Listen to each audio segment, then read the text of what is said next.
if you take the entirety of unicorn successful companies that have come out of the market over the last 15 years, 92% of those companies had a small fund like yours, Jason, early in, the earliest days, they were investors there. But then if you look at how much did they invest beyond the seed stage? Yes, almost none. Almost none. Less than 5% of the time did they ever even participate beyond the seed stage, which is just, with some of these companies, it's hard to imagine the value.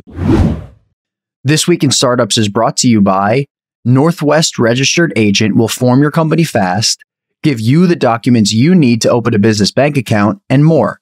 Visit northwestregisteredagent.com/twist to get a 60% discount on your next LLC. DevSquad. Most dev agencies only offer developers. Why? Because product management is hard. Get an entire product team for the cost of one US developer plus 10% off at devsquad.com/twist. And Miro helps take ideas from in your head to out there in the world with its ability to democratize collaboration and input. Sign up for free at miro.com/startups. Welcome back to this week's Liquidity Podcast. With me today, I have Bryan Rosenblatt of Craft Ventures, a VC firm founded by Jason, your bestie, David Sachs, which now has over 3 billion AUM. Next, we have Michael Downing of MDSV Capital, emerging manager focused fund of funds that also has a direct investment fund, providing managers with follow-on capital. And of course, we have Jason Calacanis from the Launch Fund. I'm your moderator, David Weisburd, co-founder of 10x Capital. Today, we have a busy episode. We have, first off, Reddit officially announced it's going public, how companies are using AI. There's a new corporate VC in town, and family offices are stepping in to fill the void left by many institutional LPs. And we'll close out with our special segment where we look at the panel's latest investments. Let's dive right in. Reddit officially announced that it's going public via their S1 filings on Thursday. In their filings, Reddit announced that it has over 804 million in revenue. Bryan, you actually worked at Reddit for 3.5 years between 2015 and 2019. What was your experience working at Reddit, and are you still bullish on the company? Yeah, I'm incredibly bullish. I was there in 2015, the time Alexis Ohanian had just come back to the company as a chairman, and Ellen Powell was interim CEO. So I joined. It was a small team. The business was tiny. They were doing less than 10 million in revenue. And it was a wild ride. Obviously, the number cited today, but it's an incredible platform. Back then, advertisers did not know how to work with Reddit. It was sort of the wild, wild west. It was scary and dangerous. There were advertisers that would laugh us out of the room. And some of those advertisers are now spending millions of dollars. So incredibly bullish for kind of what's ahead for them. Bryan, how did Reddit cross that chasm from being a small $10 million advertising platform to the behemoth that is today? Yeah, there's a lot that went into it. First and foremost, it was education. There are so many passionate users on Reddit and communities, but there's a lot of people that it scared off. It was hard to use.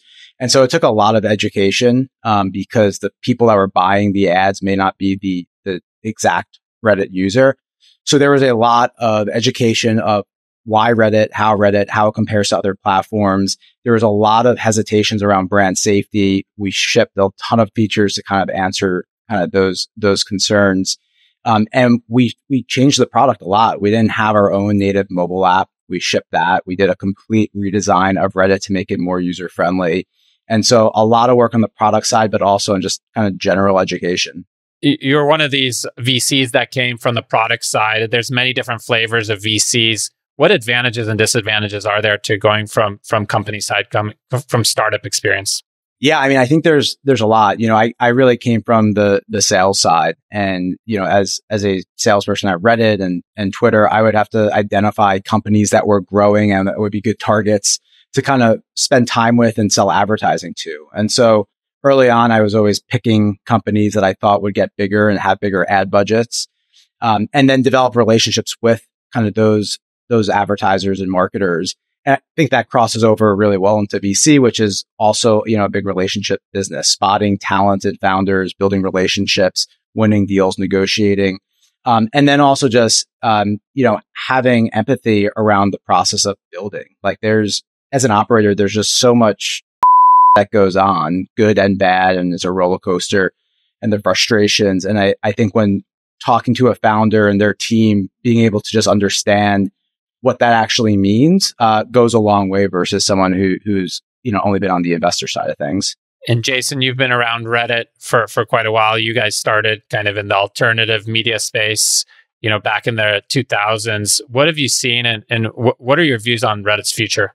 Well, it's incredible. I had Alexis Ohanian on This Week in Startups just a week or two ago, talking about the IPO. It's just amazing that it's survived this long, right? There is something about longevity on the internet. If you remember, there was Dig, which was a much fancier Silicon Valley-based product, as opposed to this Boston-based YC, quirky Reddit site. Both started at the same time. But Dig tried to change their interface. They had this big artificial intelligence machine learning concept early on that they were going to give everybody their own unique homepage. They tried to do what Facebook was doing. And Reddit didn't change. And Reddit just slowly built community. And now I think community has been very hard for people to monetize. It's one thing to have a social network and a feed like Twitter, X, TikTok, et cetera. But a dedicated forum and community, it was really hard to actually get one of those to scale. And the numbers are amazing. Like almost 100 million people use it every day. You got 500 million people using it every month. It's not throwing off as much advertising revenue as it probably should. 800 million, I think, was what they made last year. Because it is challenging. Advertisers in forums are going to contend with the good and the bad, right? And one of the things that's happened over this rotating set of CEOs they had Ellen Pao for a minute. But of course, you got the co-founder to come in and take over the CEO slot, which was great. It's just amazing what you can do if you don't change the interface and you just let something be and you let it grow slowly. Now, if you were to look at the amount of advertising revenue, they have less revenue than, say, Uber now has. I think Uber's at $1 billion right now is their run rate. And so it's very tiny, but it's very influential. So that's the thing to keep in mind. This is an influential audience. You can tell it's an influential audience because when people type in, some product review or they want a piece of advice, they'll append to their Google search the word Reddit. Now, users don't know how to use cite Reddit, or they don't go search on Reddit. They just go to Google, they type it, they search it. It shows you how strong it is. And if you look at interfaces that have not changed and how big companies have become, Craigslist, Amazon, and Reddit are the top three that just did not change their interface and just let it grow organically. So there's a lot to be said for longevity there. Now, the investors, this company was sold once in a fire sale kind of situation to Condé Nast, then it was spun out. Famously, I think Sam Altman used his sharp elbows and great negotiating tactics that we've seen to kind of free it and to get a new cap table going. So kudos to him for helping the founders do that. I don't know what the company is worth right now as an advertising business. It's probably not very interesting as an advertising business, and it's very hard for somebody to buy it. Because to acquire it, you bring all of those challenging subreddits with you, adult content, spicy content. And remember, they use pseudonyms over there, so people can be anonymous, basically. But what's most interesting is the data. And it was just revealed that they're making, I think, $60 million from Google, and I believe that's a yearly deal. Now, I wonder if there's 10 more deals like that to be had, and then the 800 million in revenue could be paired with 800 million in licensing data, right? And I think eventually somebody might just buy this thing, like they should buy Stack Overflow or other sites on the internet, Quora, just to let them sit, let them grow, let them service their users, but to feed language models. So I'm kind of shocked that it didn't get bought and that it is IPOing. But sometimes companies will do an IPO in order to force the market's hand, right? They just clean up the cap table. Now it's public. Price is you get price discovery. And then maybe somebody does want to buy it, or somebody wants to buy 10 or 20% of it. So congratulations to the team over there. Congratulations to the community. I think it's a real testament to the community more than anything. Starting a business used to be a pain. You needed a lawyer. There were hidden fees. It was a mess. Now with Northwest's registered agent, it only takes 10 clicks and 10 minutes. Northwest provides everything you need to start and maintain your business. Every LLC, corporation, or nonprofit that Northwest forms comes equipped with registered agent service, a business address, a website and hosting, email, a phone number, and this is all covered by Northwest's privacy by default. Again, your full business identity will be live in 10 minutes and in 10 clicks. So here's your call to action. For $39 plus state fees, they'll form your LLC, corporation, or nonprofit and launch your business in just minutes. Visit northwestregisteredagent.com/twist today. That's northwestregisteredagent.com/twist today. Bryan, Jason referenced that there was some difficulties with the product in terms of some of the content, but also there's a very different audience, very peculiar, idiosyncratic versus other communities. What did you come across when you were selling into advertisers? I think it's actually, there's a lot of surprises. So I think, you talk about some of the adult content and maybe people assume like that very nerdy, techie computer programmers that live on Reddit. And that definitely is true. But some of the biggest communities are around like makeup addiction. And so L'Oreal and beauty brands are all over that. There's a community called Momit for moms and Daddit for Daddit. And so there are these communities that are extremely wholesome. And, speaking on like the anonymous point, people, unlike, these other platforms, like people can have really authentic, real conversations when they're not concerned about their neighbor or friend, hearing everything that they're thinking. And so there's a lot of really deep conversations that happen on Reddit that aren't going to happen elsewhere. There's so many subreddits that I think advertisers continuously become surprised by how relevant there are, these communities are to their brand. And they get really excited once they get educated about that. And Michael, you've been around, I'm not going to say how long, but you've been around through several market cycles. You've taken a company, you started a company and then took it public. What should how will this transform Reddit as a company being a public company? Well, I mean, first, to be honest with you, it's like, I'm amazed they're doing 800 million a year. I mean, that's super impressive for where they've been and just the trials and tribulations that company's gone through with the acquisitions and so on. I think that the bigger challenge here is the backdrop of media and digital media is so tough right now.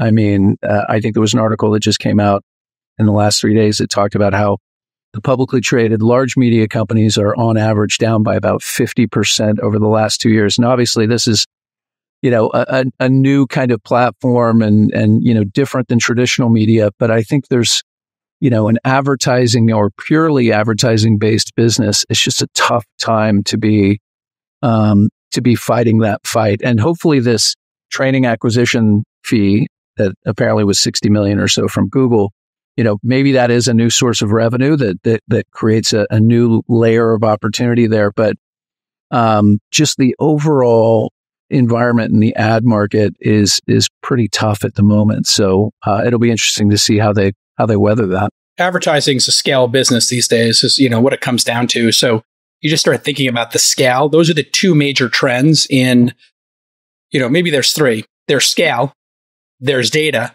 and then there's how close are you to the checkout box. And if you look at those three trends, Meta and Google have massive scale. Now TikTok has massive scale. And then you look at the cohorts and Netflix has massive scale and they added advertising, right? Now you look at how close are you to the shopping cart? Amazon advertising, Uber advertising inside the app. And DoorDash does this as well. Instacart is an advertising business. Essentially, it seems like Instacart doesn't make money or profits, at least from delivering groceries. It seems like, the end cap advertising when you're in the Instacart app is where they're generating a lot of revenue. And so, Reddit doesn't have any of those things. It doesn't have scale, doesn't have the end cap. What it does have is influential users. And so, I think when they sell that advertising, to get a passionate group of people, but those people are also cynical and they're not the dopey ad clickers. One of the secrets of the ad business is there's kind of like dopey, like less sophisticated users in the advertising industry. They have kind of terms for them. I don't remember it, but there are people who are just have a tendency to click a lot of ads. Same people might watch Home Shopping Network or something and buy stuff there. They just like advertising. They like shopping. So like maybe we all don't click on a lot of Google ads or ads in our social media feeds, but those people do. The sophisticated Reddit people, I mean, it's hard to get them to click on ads. I think it has to be really well crafted, creative, etc.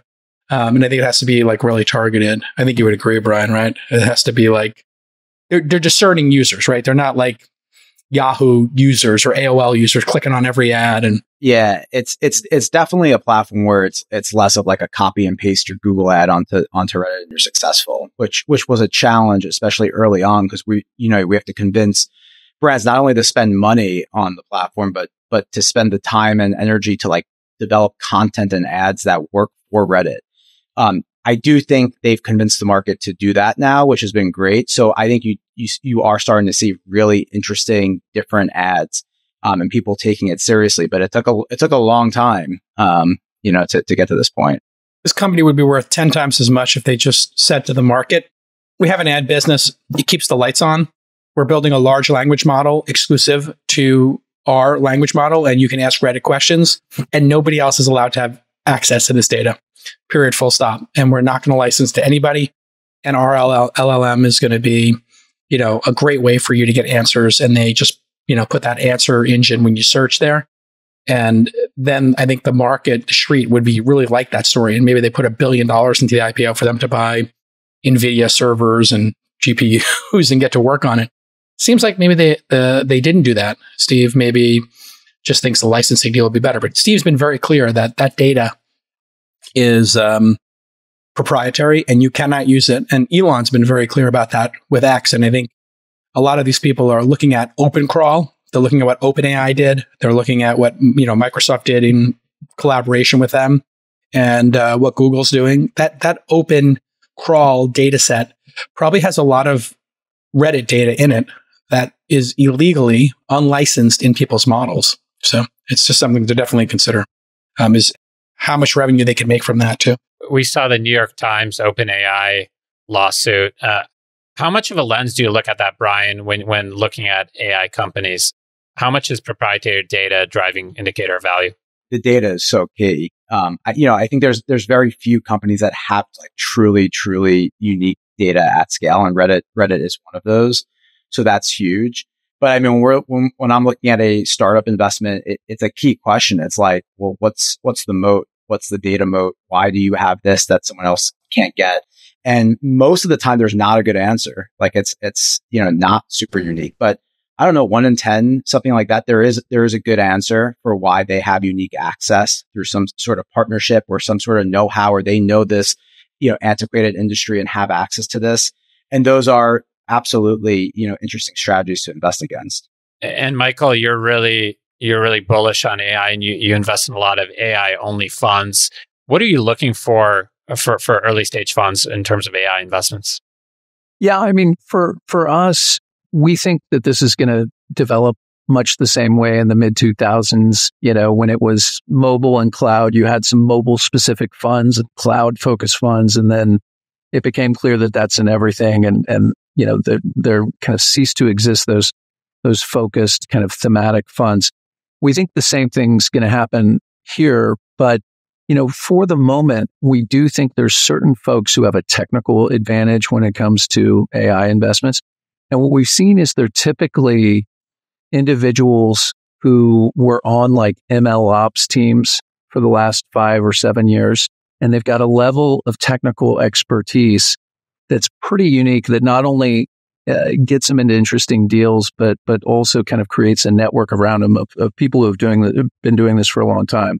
And so the managers that we've backed that are focusing on AI look like that, a pretty unique technical background. And do you see it at like stages, like in crypto, everybody was investing in infrastructure and they had this whole thesis of like 3 different stages of development. Do you see the same thing in AI, or is it completely different? No, we do. There's kind of the foundational concepts, the infrastructure concepts, and then the mini apps that are going to, get created, which has already started. I think OpenAI said something like there's 70,000 GPT apps or something that have been created. But we're focused in on that infrastructure layer right now because there's many opportunities in that category. We've stayed away from just simple kind of application concepts just because I think as you guys have discussed before on the pod, there's these extinction events that occur if it's any kind of business that's adjacent to what OpenAI is interested in or any of the other kind of larger companies. And so we've really focused on that infrastructure layer. Bryan, how are you playing the game on the field? What is Craft looking at in the AI space?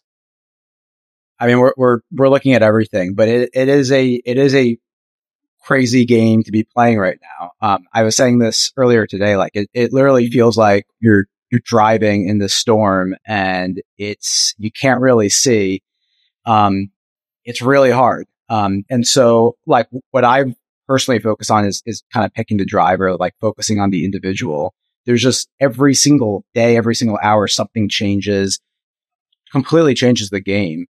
And so I don't really want to go out and say, this is exactly how I think things are going to go or should be built. I kind of want to go and find like the best people, best teams, and just trust them to kind of navigate what's happening. But I think that's what makes this so difficult right now. And so early stage, it's all about the team. And then like later stage, we need to see proof. There has to be more than just kind of hype around it.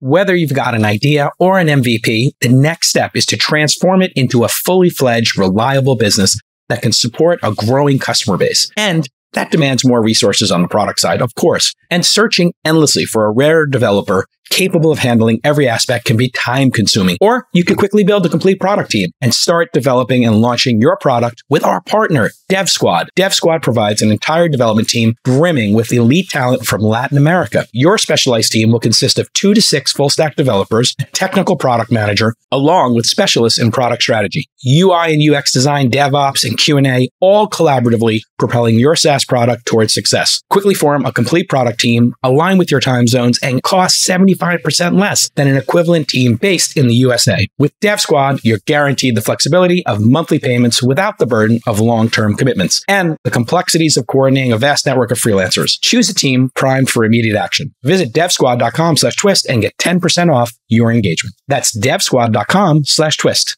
I think Michael's point is really good. I use the analogy as well, Michael, of mobile and what we all witnessed where when mobile apps came out, that was a chance to displace some incumbents maybe who didn't build a mobile app quickly enough or didn't understand it. Eventually, they all caught up. And if you use your United app now or your Bonvoy app, it feels pretty great. But it wasn't very good, when mobile apps were first coming out. And then what mobile apps would be and how they would monetize changed like 5 times. It used to be you would buy an app, like a flashlight app, for $1 or $2 in the App Store. It was a one-time purchase. The app wasn't updated. And then they would come out with Flashlight 2. And you would buy it again. And it had 3 new features. There wasn't like versions. And there wasn't subscriptions. And with a company like Calm.com, which we were the first investors in, we had put $378,000 into the company. They were charging $10 for the app, just like everybody else. And then they got early access to subscriptions. And they changed their model to $10 a month.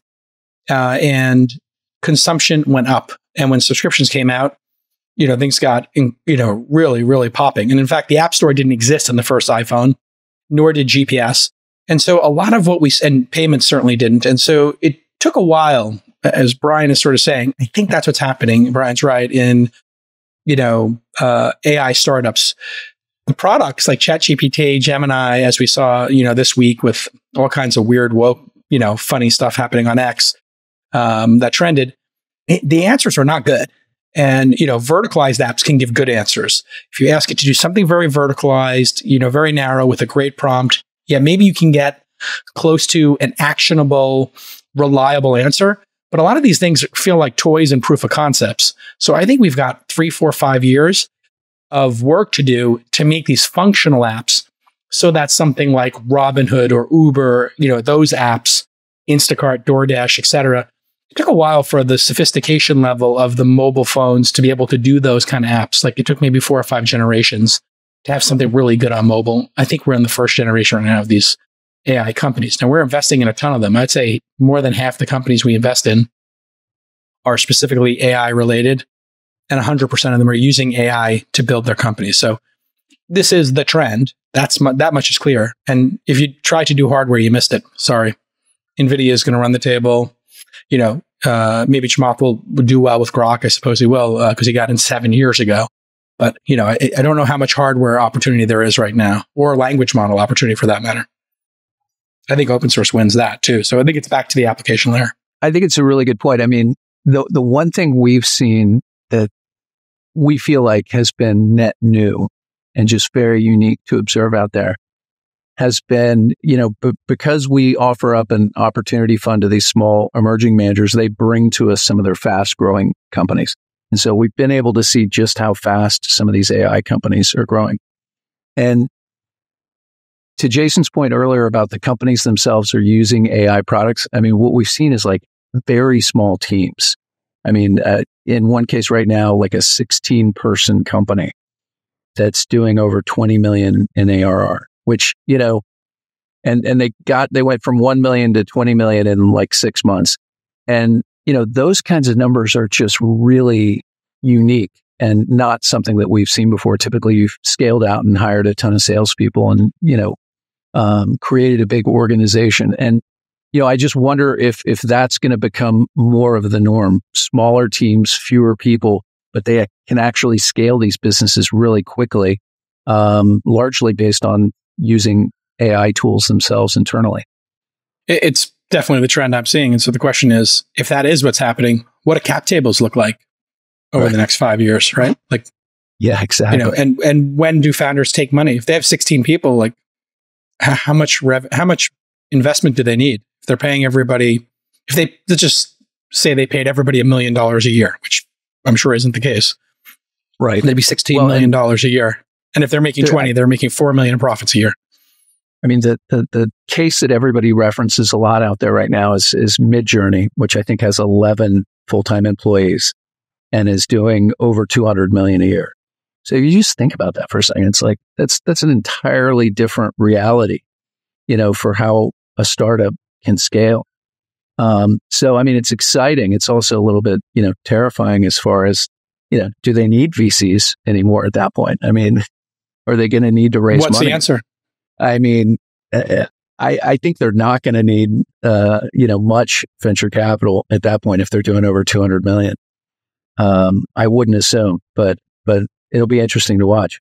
The contrarian view on that would be that all the resources will go towards the scarcity. So you see, the paradox is that all these AI companies are raising tens of billions of dollars because they're all compute. They're all focusing on compute. So it really depends where the bottleneck and where the next scarce resource comes through. Jason, what do you see as a second order effect in terms of the cost going down for everything? How does that change how you invest? I'm very lucky to be pre-seed and seed, and then I get to work with funds like Craft. And we have 70 companies, or Super 70, that we've identified 70 downstream investors, and we focus on sending our companies to. There's about 4 of them that are like Fantastic Four, who are LPs in our fund, and who we give very unique access to our companies, and then the rest of the Super 70, we try to put them in touch with them. I don't think it's going to have too big of an effect on Series A. It's certainly not going to affect seed and pre-seed, because you need your first 500K, you need your first 3 million, and then why wouldn't you take a great Sequoia $10 million round, or a great Craft $5 million round, whatever it is. But Series B and C, could become, my prediction might be, we might see an industry, Bryan, and I'm curious your position as a Series A primary investor, but I know you have a seed group too. I wonder if Series B and C will become buying secondary more than buying primary. And so, if you're a Midjourney and you had this amazing outcome, like, well, maybe you just sell 10% of the company, maybe you sell 5% of the company and you just give liquidity to your employees and founders. And that's how you liquidate. It's kind of like, a direct listing IPO kind of SpaceX secondary thing. I don't know. What are you seeing on the field, Bryan? I am definitely seeing that more and more at this kind of like growth stage, Series B and later. So definitely more funds leading tender offers. The companies they don't need to raise more cash, but they want to get their employees some liquidity. And so that works. It's different. It's unorthodox, but for us, like we, as a firm, we don't have a ton of super hard and fast rules, and we try to be opportunistic. So we have partaked in things like that outside of your just typical straight equity round. And I think we're going to continue seeing it. I also think like, if rounds do get smaller, that's okay. The round size has got crazy the last few years. There's so much money, so many investors. Everyone's raising too much money. Founders have too much money and it becomes an issue. So I think it's just for the best of the ecosystem. I think it's actually okay, to raise less and to need less capital. It's not only okay, it's preferable. Because, man, when a founder is sitting on 100 million or 200 million in cash in their bank account, Michael, you're shaking your head. Like, I think you've experienced this as well. Like, it F's with your head. Oh, yeah, totally. You look at that deposit and then you see 5%, you see $10 million in interest a year, $800,000 a month in interest coming in. And you're like, oh, wow, I could do crazy things with large piles of cash, unnatural things. You feel like you have to. The crazy offsites and offices and hiring, and then it's, time to get fit. And it's like, wait, we just cut all these things out. And we're actually, not only are we okay, we're actually better. We're moving faster. So it does feel like a drug. Raising too much money can be a real negative. This is back when we had offices.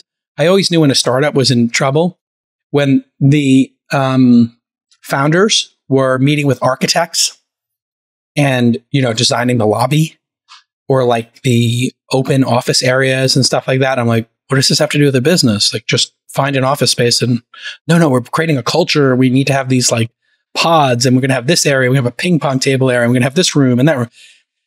And I was kind of like, this seems like an awful lot of cognitive load. And you know what? I see it with VC friends. They make some big win and now they're meeting with architects to build their dream home. And I'm always like, what would be really good is to just build a home that's already finished. And it may not be my dream home, but close enough. And I can get back to work and back to my family. So prioritization and focus is so key.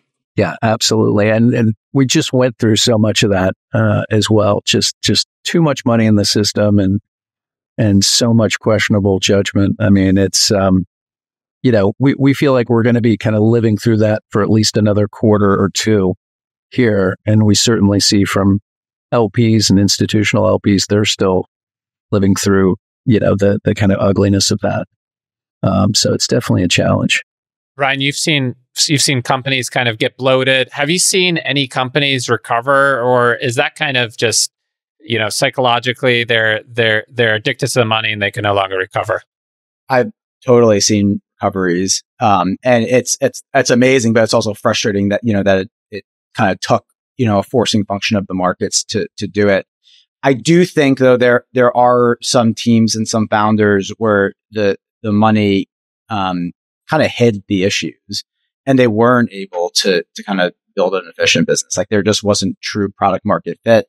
You have to keep in mind during this like ZERP era, it was just easier to sell. And so, there are startups, where maybe we didn't invest, but they were growing like crazy. And then the market turns and not only are they not growing, like they're shrinking, but certainly there are companies that had to get more efficient that did, and they're better for it. And they're growing into a valuation that was high, but won't be that high in another year or so. How do you have that conversation, Jason? Because a lot of these companies are very hot and you want to get into the next round, you want to get your pro rata. How do you have that conversation with companies around facing reality? Yeah, people who select me as an investor and a partner, they know that they're getting JCal, not to talk of myself in the third person, but they know my brand is like candid, kid from Brooklyn. I'm going to give it to you straight. And so I tell them like, I've seen this movie before.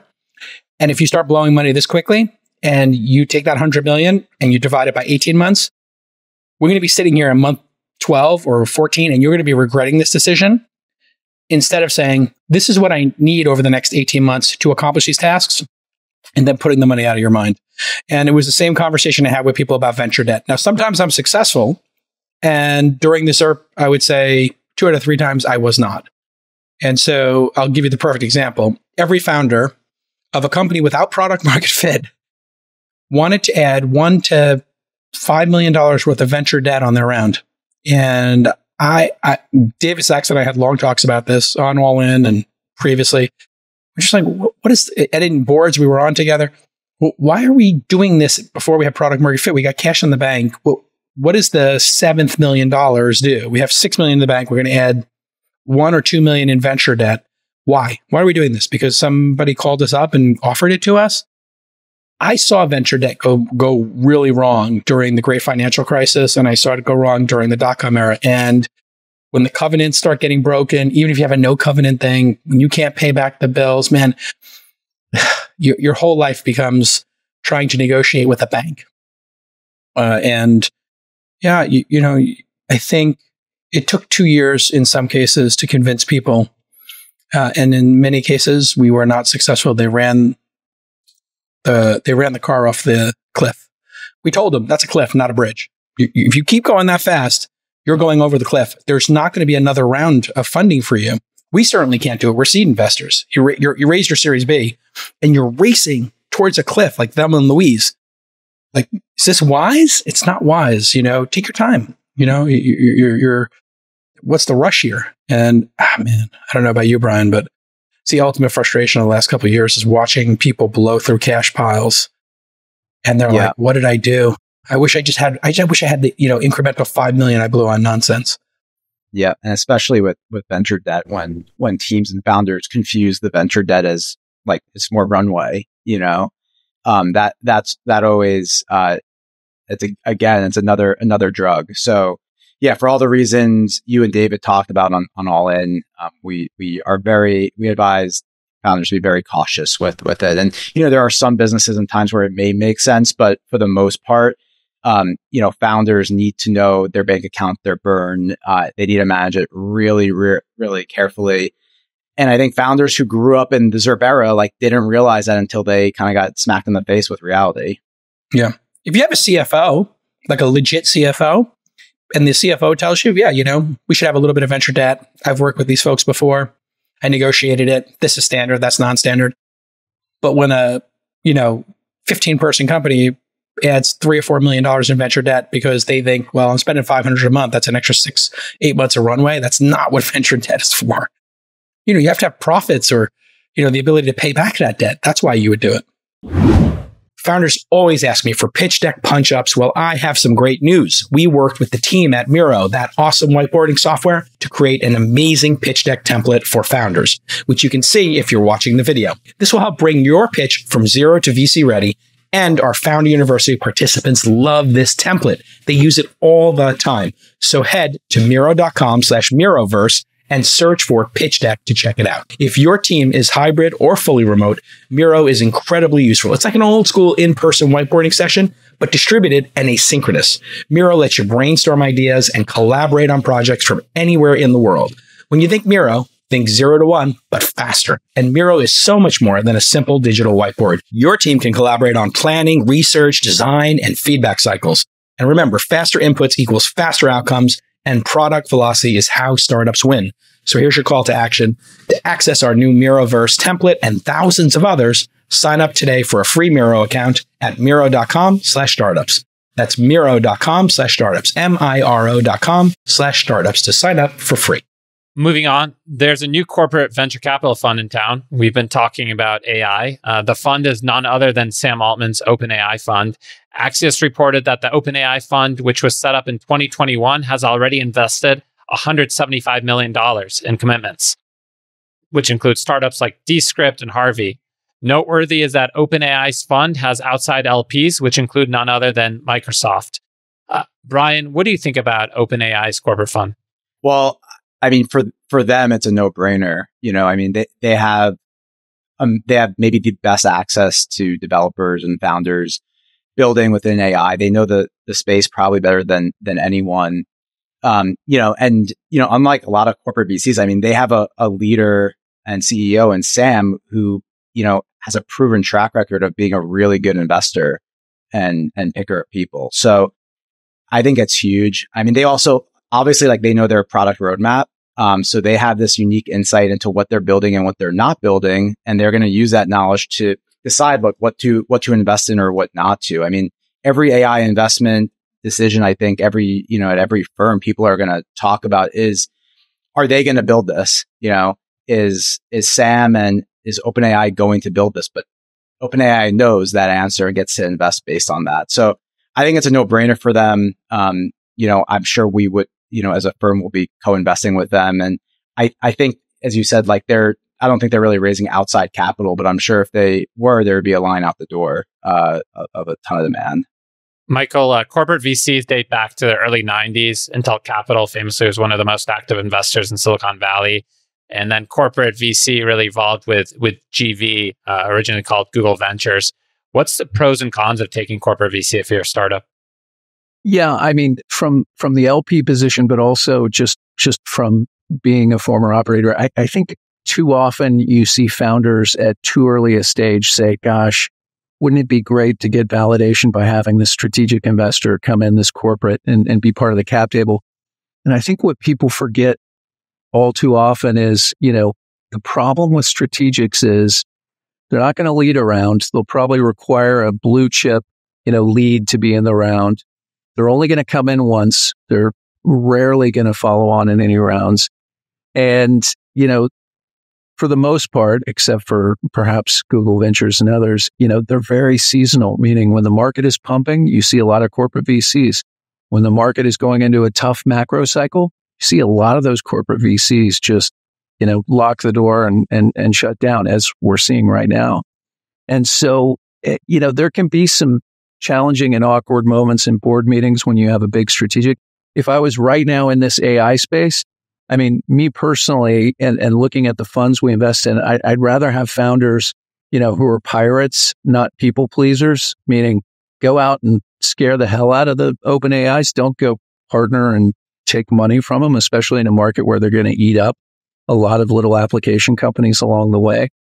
So that's how I look at it. A lot of VCs get afraid that having a strategic scares away other potential acquirers. What are the pros, though, of taking corporate VC money? I mean, does it provide validation early on? It absolutely can. So I think that's why a lot of entrepreneurs, a lot of founders, love to have that big name on their cap table. So I think there's certainly positives. In my experience, the negatives outweigh the positives generally, especially in such a hyper competitive market like AI, and it's the biggest AI company, in the market who's going to likely be very acquisitive going forward. Yeah, if you want to have a large sustainable business, you want the best venture partner in the world. So if you could have your choice, if you think that, I don't know, Microsoft's the greatest partner in the world, would you rather have Microsoft give you your Series A, Series B, or would you rather have Sequoia do it? You'd rather have Sequoia. Sequoia is aligned with building a large, legendary company that goes public and is sustainable and becomes the next Microsoft and competes with Microsoft. And, strategics, and we saw this with OpenAI. When OpenAI had problems, what did Microsoft do? Microsoft went in and said, we'll take the entire team. We'll gut it. So there's the perfect example. We're talking about, Sam's OpenAI fund, which is OpenAI. It's not Sam's. I think Axios was kind of playing a little gotcha that it was under Sam's name and not, officially OpenAI's, like journalists will do. It's fine. I think they probably just didn't finish paperworking it properly. In the case of Sam Altman, I will say no conflict, no interest. If I could put money into that fund, I would do it immediately for the reasons Bryan states and more. Number one, they have access to proprietary data. They know which apps are getting traction. They also have the ability to give you access to software before they give it to anyone else. And there was an instance with one of the companies we had invested in, and they were like, hey, we can't compete against this company that Sam Altman and OpenAI had invested in, and they're giving them early access so they can get early access. Now you'd be like, oh, that's unfair. You know what? Life's unfair. If that startup got that deal, and that part of that deal is to get early access, and they were giving them equity, as we say in the industry, no conflict, no interest. This is conflicted 18 ways to Sunday, which is why it's awesome. Now, and who's going to complain about it? Who's getting hurt here? I mean, I guess arguably some startups that compete, and maybe it doesn't feel fair, and somebody might call that out at some point. A Descript competitor, right? And let's say Descript, can call Sam Altman up and say, hey, we have this problem with tokens or whatever. Can I talk to an engineer? So yeah, talk to Joe, talk to Susan. I CC'd them on this email. And I have a Descript competitor in my portfolio. I don't, but I'm just saying, what if I did? That company, can't even get access to anybody over there. And then the folks there might be like, you know what? Yeah, we don't own shares in your company. We're not obligated to give you, some competitive edge against the one we have equity in. Now, if you were to think about this, well, why wouldn't Apple do this with their ecosystem? Why wouldn't Google do this with their Android ecosystem? Well, the reason is they don't want to have this kind of problem. So OpenAI and ChatGPT are too small to have this unfair playing field issue. But as it grows, maybe it will become pronounced. And people will be like, imagine Apple was like, yeah, we're going to invest in Spotify, but not Tidal. We're going to invest in Uber, but not Lyft. We're going to invest in DoorDash, but not Instacart, right? And they started picking winners and they own 10% of them.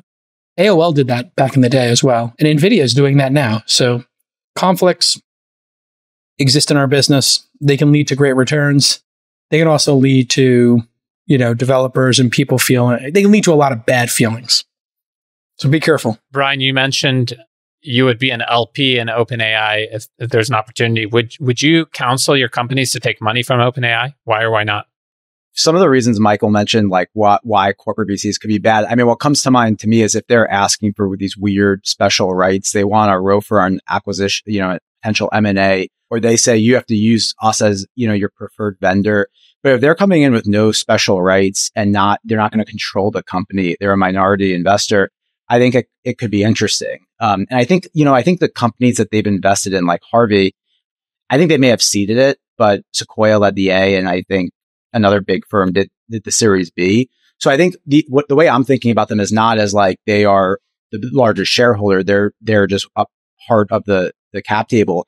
I'll tell you, like, if you're investing in a company in the legal tech, doing something with like a co-pilot for legal, and that company is raising money and raising a Series A, and you have a competitor, and OpenAI is going to invest in one of them. Like, would I want OpenAI to invest in my company or the competitive company? I'd probably want them on my side. They are, they're a special company, and I think this is unique. This is different than if it was like Visa and MasterCard sort of thing.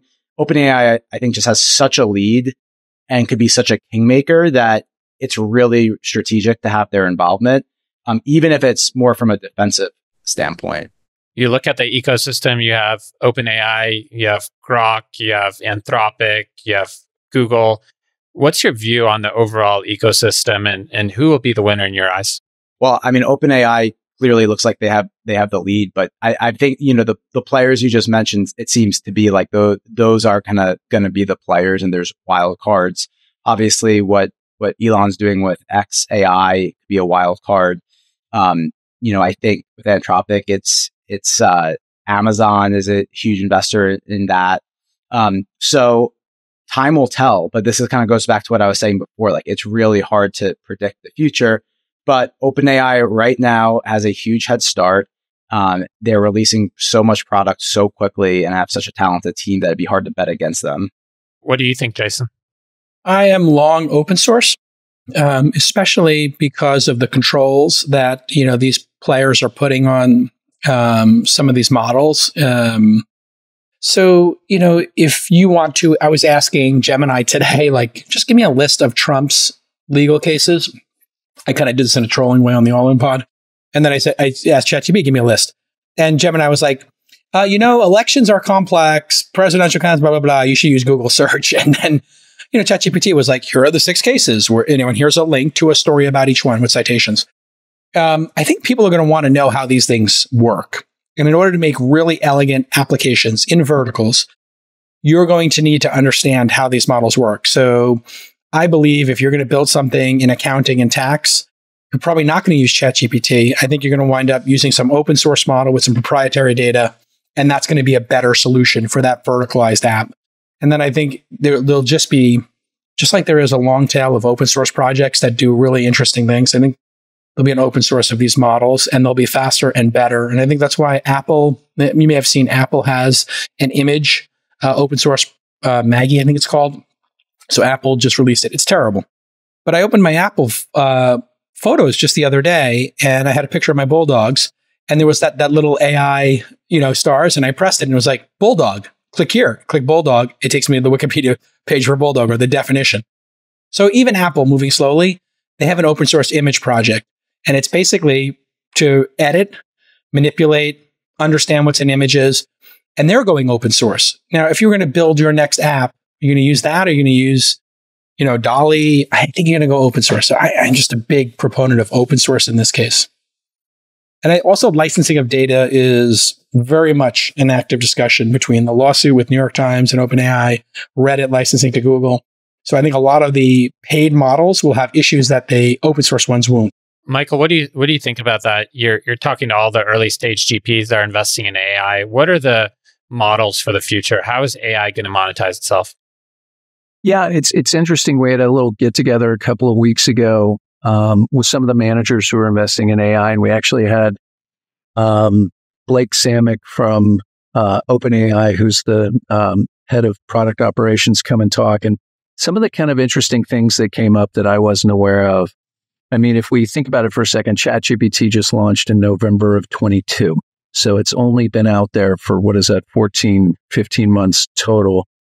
One thing that I wasn't aware of, and I think is driving a lot of the investment activity for our managers, is of the 1.7 billion in revenue or so that's happening in and around OpenAI right now. The majority of that is consumer driven, which was a little surprising to us. We just figured it was enterprise business, people starting to build tools, et cetera. And so I think that's a filter that a lot of our managers are applying and thinking about, is this first wave going to be more a kind of consumerization of the enterprise type cycle where individuals are going to perhaps adopt tools, start to use them, and then eventually those tools will, infect their broader organization or business. But that data was pretty surprising to us, and we think it likely is going to be important in just how things develop in the market. What does that say about the space? Is the opportunity in consumer, or is it still an enterprise?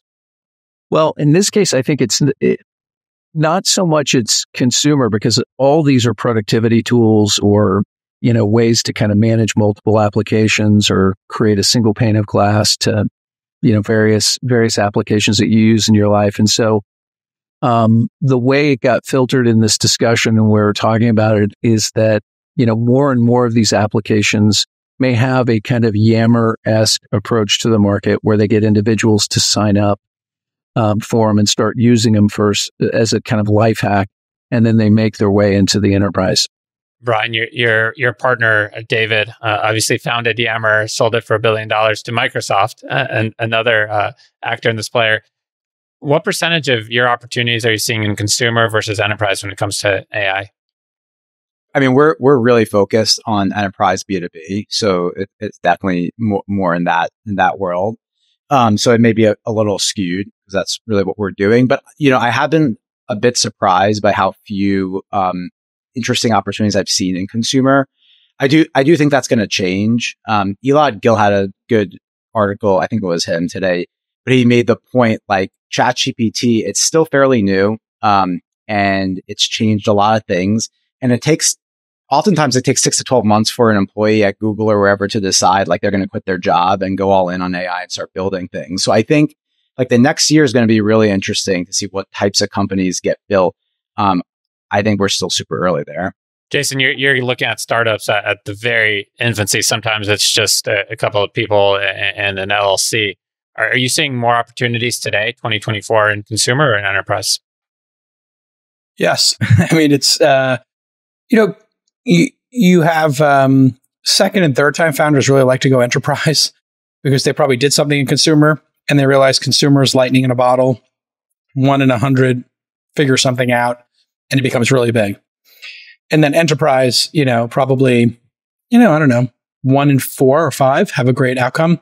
So I think that's why a lot of people rushed into it. It got a little bit too crowded. That's why there were too many project management. You'd have 20 different people going after some narrow SaaS vertical. And, but I love consumer, and we are a power law investor. We do 100 new investments a year. We'll do 200-300 names in our fourth fund. And then we'll reserve capital, half the capital for the top 5%, which will be 10 to 15 names. So we'll be super concentrated in those names when they break out. And so we can deal with consumer. Whereas most VCs, because they're placing 30 bets, I don't know, maybe at Craft, you have 40 bets in a fund. I'm guessing you have $1 billion fund now.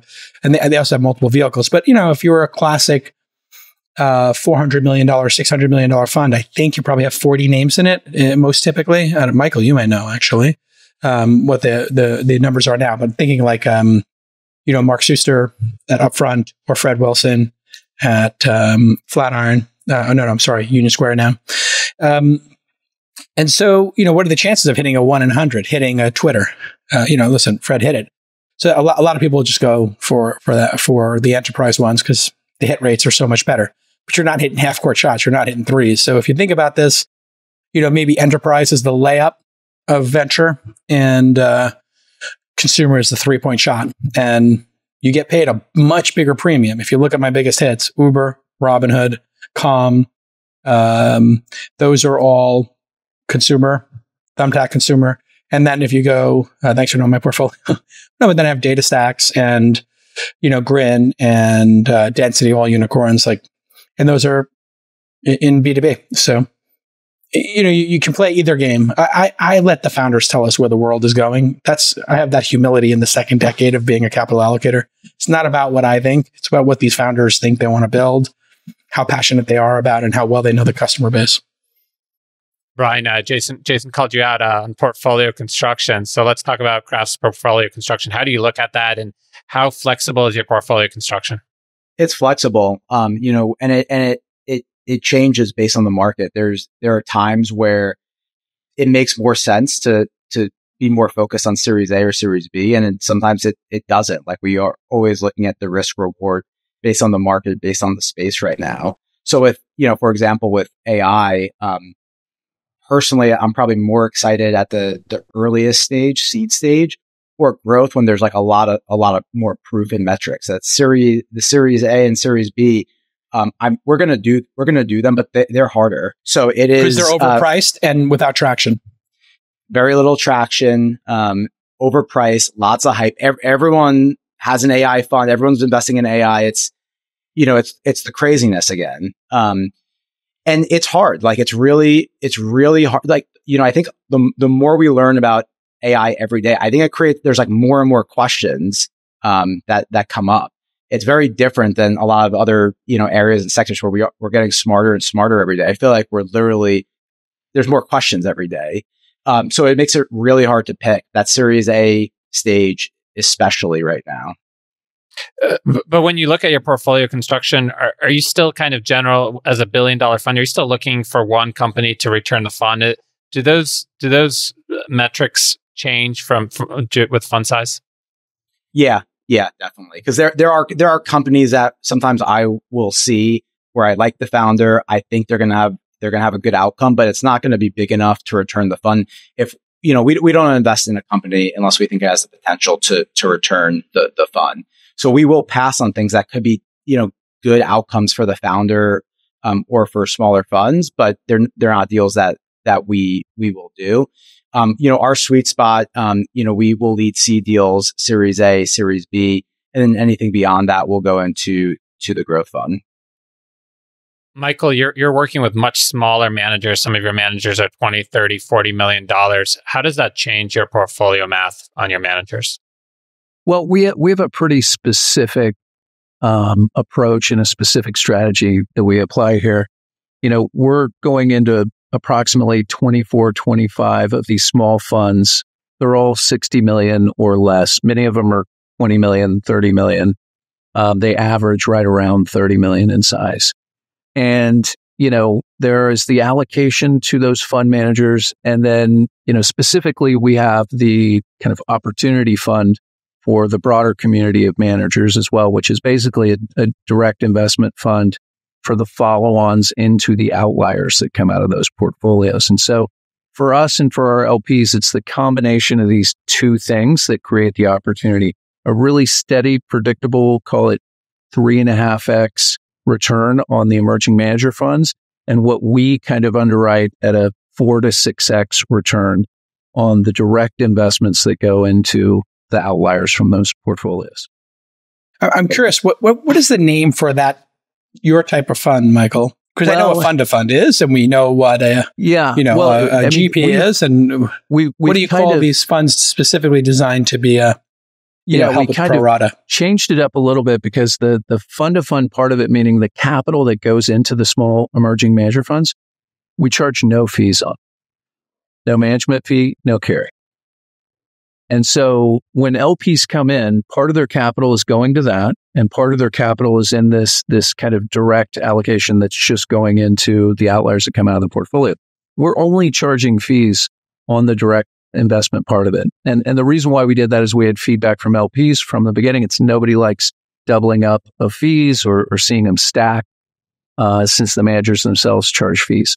And so it is a little bit of a different approach. I'd like to say that we invented this, but actually there's a handful of single family offices in Silicon Valley who've been doing a form of this for a number of years, where they basically equip an army of small specialist fund managers out there, to go find great deals and invest in companies, and then they will selectively invest more capital. Yeah, exactly. And they do SPVs for these typically, or you do SPVs for these and then pass the hat, or you have the funds dedicated? So we have dedicated funds for the directs, but the one thing that we do that's kind of unique here to try to create a little bit of a network effect is when a manager comes to us and says, hey, I've got this company, it's doing a Series A or Series B now and it's growing fast, and we give them $5 million to do that deal, we actually split the carry with the manager. And so we're helping that $20 million fund manager act like he's a $100 million fund, or be able to invest further into the life cycle of the company. And so a big part of that is how do you help the small fund managers punch above their weight and get more value out of those companies that they identified early on. So they vet the companies early on, they get you a foundation of bets, and then you have to then re-underwrite them, the best of those. And it's the top 1%, top 10%. Yeah, it's like 2 per fund generally. They come out, and these small funds, they're making 10 or 12 investments a year. So maybe there's 30 in total in that fund. And so there's probably 2 or 3 that are going to be the real, significant kind of high trajectory company. So you have to stay in touch with those fund managers pretty tightly to not miss opportunities. We do. I mean, speaking of AI, we kind of built out an analytics system to track those underlying portfolios. So we don't just wait for the manager to tell us how the company's doing. We also try to collect external signal and track the company. And oftentimes we're approaching the manager and saying, hey, looks like this company's doing really well. Should we talk about, a direct, larger investment into the upcoming round? And that's how we'll get that entry point. Jason, I'm going to put you on the spot. You were early in Robinhood, Uber, Thumbtack. What was your pro rata? If Michael was around, how much could you have deployed over before the IPO? Large amounts, because I was also friendly with each of those teams, and they would have probably let me go super pro rata as well. So yeah, painful. It was a painful discussion. I mean, that's why after doing a $10 million fund, $11 million fund, I did a 44, and then I'll have this one, which will be 50 or so. And now I have the dry powder to do it. And we could always fire up an SPV if we need to capture that with our LP pool if there was a huge opportunity. Yeah, I mean, we hear that all the time. Yeah, you've done some empirical analysis on this. What's the opportunity set like? Well, so if you look at this universe of small emerging manager funds and you look at the last 15 years, I mean, the really interesting data is if you take the entirety of unicorn successful companies that have come out of the market over the last 15 years, 92% of those companies had a small fund like yours, Jason, early in, the earliest days, they were investors there. But then if you look at how much did they invest beyond the seed stage? Yes. It is almost none. Almost none. Less than 5% of the time did they ever even participate beyond the seed stage, which is just, I mean, with some of these companies, it's hard to imagine. In our first fund, it was 4.9x on paper right now, 5x or something. And we did an analysis of the 4 unicorns that came out of it. If we had just hit 1 or 2 of them with one more bet, not 2 bets, not a crazy bet, it's like an extra $500,000 or extra $1 million, they would have been 15, 20x fund. So yeah, I think the way you get those outlier funds is a second, third bet. Brian, how do you look at second and third bets? It's hard to find these big winners, and when you do, you pile in. But I do think could be a trap too. especially for emerging managers who think like you just have to pile into any pro rata round. So I do think you want to look at it, you do want to look at it as a net new deal and make sure the excitement level matches like what's actually happening at the company. There's very few companies that are special. And so the bar is really high for when we pile in, but we, often will do pro rata and more than that. Speaking of pro rata, we're going to go from the theoretical to the specific. Let's look at everybody's last 3 announced investments. Bryan, let's start with you. Sure. So I'll share a company, Solus, that we invested in. Solus Health. It's a marketplace connecting individuals with healthcare advocates to better their own or their loved ones' healthcare outcomes. So the idea is pretty simple. Navigating the medical hospital landscape as a patient is a show for everyone, especially if, you're helping an aging parent or loved one who lives in another city. So these advocates are individuals who have a background in healthcare. They know how to play the game and navigate the system of getting the right referrals to the correct type of doctor, the right treatment, and they match you. So we led their seed that was recently announced. Really excited about what they're seeing demand-wise from consumers, advocates, and health systems. The other one, Agentio, it's an ad platform connecting brands with YouTubers to create sponsored content. The idea being to make it as easy as it is to buy and purchase ads on Facebook, Google, Twitter, Reddit, but for creator-led marketing. I used to work in radio, and the best performing ads in radio was when the radio host who had a following would actually do a host-read ad, and it was authentic and it worked. So that's what these guys are trying to do. And there's been a bunch of these in the past, but this one got us really excited because the founder built Cameo's business and understands how to work with and onboard talent. The CTO worked on Spotify's ad platform. And then the third one, I'll do a wild card, is personal investment into a VC fund, which is Jack Altman's new fund that he recently announced called Alt Capital. Jack was the founder CEO of Lattice, unicorn in the SaaS, HR SaaS space.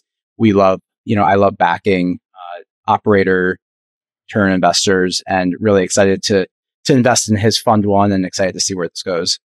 Michael, you're up. Okay, great. Yeah, last 3 investments we made into funds. The first one is Recursive Ventures, manager named Idmar Novik. Awesome small fund. His fund number 1 was all of $1 million. Out of that fund, he wrote a $50K check into a company that is now doing over $100 million in ARR and just crushing it.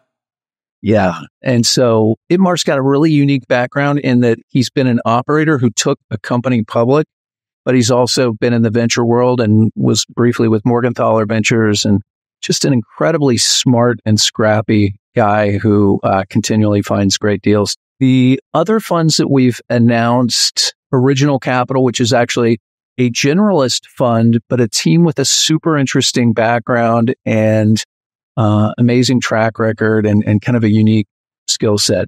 I'm glad it popped up Avon on the screen because that's one of their unique investments that's done really well. But Sumit Gajri and Ryan Snow are the main partners there, both of whom spent time at Carta. Sumit, chief strategy officer over there. He was also a chief strategy officer at a company called Instabase you guys might be familiar with, which, speaking of AI tools and fast-growing companies. And one of the reasons why I love these guys is the special kind of value add that they bring to their portfolio companies is they roll up their sleeves and basically run the financing process for their companies, meaning when it's time to do a Series A, when it's time to do another round, they will step in like investment bankers and run that financing process, which I know for so many portfolio companies is just a massive time-sucking challenge. And so they're an awesome fund. And then lastly, Silent Ventures, which is one of our, who notably doesn't have a whole lot on their website, but this is a really unique manager, Jackson Moses, who has been, aside from having a biblical name, has been investing in the aerospace and defense tech area for 8 years. So as we like to say, he was country before country was cool, and has developed very under the radar one of the most amazing defense tech portfolios out there. And in the process has established a really unique point of view on what's happening in that market. And so these were the last three that we've done, all pretty different. J-Cal, what do you have cooking? All right. Recall is a toolbar that allows you to take the various web pages, podcasts, YouTube videos, etc., that you visit and then put them into your own language model so that you can use it in the future and search it. So you can think of this, it reminded me of Delicious back in the day, or Yahoo Bookmarks, a lot of cool Web 2.0 products, Evernote-ish, if you think about that. So we think this is, and it's a paid product and people love it already. There's a lot of nerds out there who like to organize stuff, so I could see this really helping people figure things out. Micro One is one of the fastest growing startups we've invested in recently. They use AI to vet developers around the world so they can skim the cream of the top 1 or 2% and then package them up and handle, pairing them with companies that need projects done. And because they use AI, they can figure out really who's really good and who's not. And it's growing very quickly, Micro One. And then Malengo came out of our last accelerator and got a massive amount of interest from investors and is very successful right now. What they do is they've taken the entire process of designing a hoodie, for example, and they will let you source, develop with AI what you want your hoodie to look like. I want a hoodie with bulldogs on it, blah, blah, blah.